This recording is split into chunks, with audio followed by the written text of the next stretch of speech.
चलिए पहले हम बात कर लेते हैं कि साइंस के बारे में। ठीक है, किसके बारे में बात करते हैं? साइंस। साइंस के हिंदी में क्या बोलते हैं? विज्ञान। तो विज्ञान होता क्या है? क्रमबद्ध विशिष्ट ज्ञान को विज्ञान कहते हैं। समझ में बात आ गया? क्रमबद्ध विशिष्ट ज्ञान को विज्ञान कहते हैं। और इनके जनक, जनक मतलब क्या होता है? इनके पिताजी का नाम। ठीक है, इनके पिता कौन हुए? अरस्तु हुए। किसके? साइंस के। ठीक है, और आधुनिक विज्ञान के पिता की बात करें तो क्या कौन है? गैलीलियो है। कौन है? गैलीलियो। ठीक है, अब चलिए हम इसमें बात करेंगे साइंस में जीव विज्ञान के बारे में अध्ययन करेंगे। किसके बारे में अध्ययन करेंगे? जीव विज्ञान के बारे में। तो जीव विज्ञान के बारे में अध्ययन करेंगे तो जीव विज्ञान को इंग्लिश में क्या कहते हैं? बायोलॉजी कहते हैं। क्या बोलते हैं? बायोलॉजी। और बायोलॉजी क्या होता है? जीव विज्ञान की वह शाखा जिसमें समस्त जीवधारियों के बारे में अध्ययन किया जाता है। क्या होता है? जिसमें समस्त जीवधारियों के बारे में अध्ययन करते हैं, उसको क्या बोलते हैं? जीव विज्ञान कहते हैं। क्या बोलेंगे? जीव विज्ञान।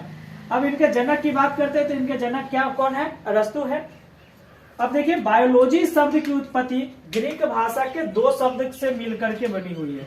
क्या बताया हमने कि बायोलॉजी शब्द की उत्पत्ति ग्रीक भाषा के दो शब्दों से मिलकर के बनी हुई है, जिसमें आता है पहला बायोस और दूसरा है लोगोस। तो बायोस मतलब क्या होता है? लाइफ, और लोगोस मतलब स्टडी। लाइफ मतलब होता है जीवन और स्टडी मतलब अध्ययन। मतलब जीवन के बारे में अध्ययन ही क्या कहलाता है? बायोलॉजी कहलाता है। क्या बोलते हैं हम? जीवन के बारे में अध्ययन को क्या बोलेंगे?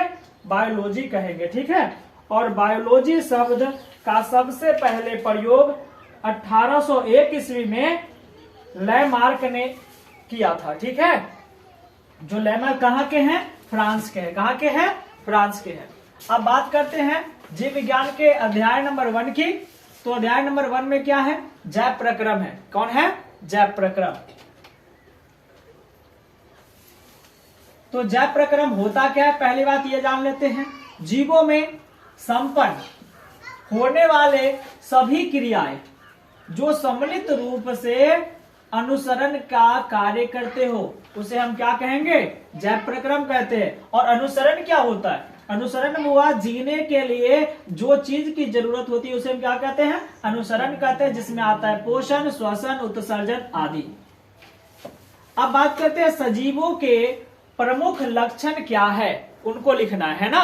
सजीवों के लक्षण क्या होते हैं, गुण क्या होते हैं, जिनको हम सजीव कहेंगे। तो देखिए, सजीवों के प्रमुख लक्षण कुछ इस प्रकार से हैं। पहला नंबर आता है भोजन ग्रहण करना। क्या होता है? भोजन को ग्रहण करना।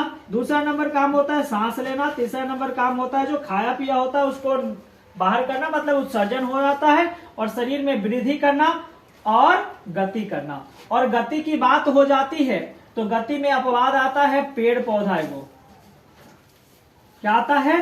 पेड़ पौधा अपवाद में आता है, जो मेन रूप से गति नहीं करता है। क्या नहीं करता है? गति नहीं करता। ये इसका अपवाद है।